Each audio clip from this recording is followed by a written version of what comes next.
பூஜை பண்ணுறது எங்களுடைய உரிமை, எங்களுடைய வாழ்க்கை முறை. அந்த பூஜை பண்ண விடாமல் நான் என்னையந்து 4 பேர் அப்படி ஒரு கால் ஒரு கை அப்படி தூக்கிட்டு கொண்டு என்னை தூக்கி வெளியே போட்டாங்க. ஐயா என்னோட ஆத்மலிங்க எடுத்துகிட்டு போகிறீங்க, கொஞ்சம் வெயிட் பண்ணிங்கய்யா. கேட்கல. ரொம்ப போலீஸ் ஆகட்டும் அங்கே இருக்கிறவங்க எல்லோரும் அப்படி தூக்கி கொண்டு போட்டாங்க. இப்போ நாங்கள் பூஜை பண்ணிகிட்டு இருக்கிறோம்.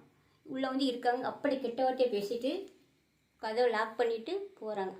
வந்து இப்போ நான் வாரோம் அப்படின்ட்டு போலீஸ்காரங்க குண்டாஸ் எல்லாம் சேர்ந்து நாங்கள் தங்கியிருக்கிற இடத்துல தான் எங்களை இருக்க விடல.